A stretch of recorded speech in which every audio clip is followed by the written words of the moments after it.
আনন্দের সাথে জানাচ্ছি এবং আপনাদেরকে একটু দেখানোর চেষ্টা করছি আমাদের এই আন্দোলনে আমাদের কত ভাই শরিক হয়েছেন। এই উপস্থিতি দেখেই আপনারা বুঝতে পারছেন, আমি নিজেও ভাবিনি এত সংখ্যক আমাদের সহযোদ্ধা ভাইরা সশরীরে ঢাকায় আসতে পারবেন। অকল্পনীয়। আমি কিছু ভাইকে দেখে অত্যন্ত আশ্চর্য হয়ে যাচ্ছি যে যারা অসুস্থ, ঢাকায় আসার মতো শারীরিক সক্ষমতা যাদের নাই, এই রকম অনেক ভাইকে আমরা দেখছি যারা এই আন্দোলনের স্বার্থে, নিজেদের অধিকার আদায় করার স্বার্থে এই জায়গায় কষ্ট করে হলেও উপস্থিত হয়েছেন, যেটা আপনারা এই ভিডিওটা দেখলেই বুঝতে পারবেন। হ্যাঁ, তো আপনাদের যারা আসতে পারেননি তাদের সকলের মঙ্গল কামনা করছি।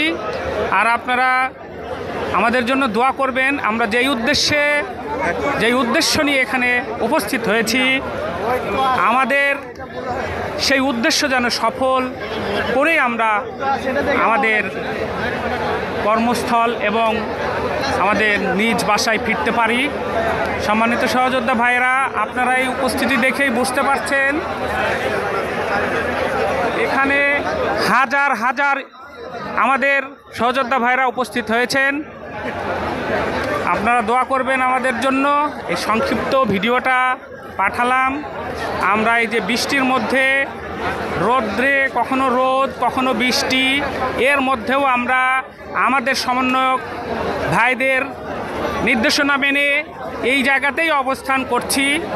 ওইদিকে আমাদের সমন্বয়ক ভাইদের সাথে হেড অফিসের স্যারদের এবং ম্যানেজমেন্টের আলোচনা চলছে।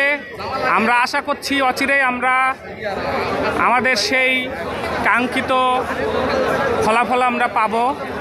আপনাদের দোয়া চাই, সাথে সাথে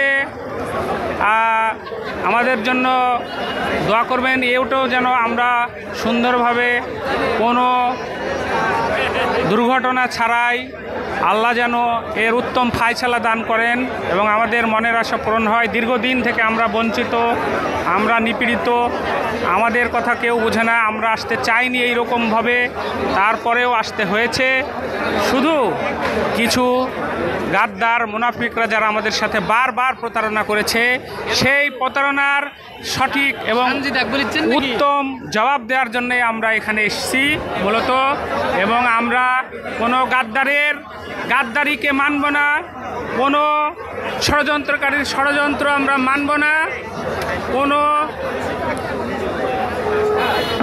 গুপ্ত ষড়যন্ত্রদের ষড়যন্ত্র মানব না। আমাদের একটি ঘোষণা আসছে, এই জন্যে আমরা এই মুহূর্তে ভিডিওটি শেষ করলাম।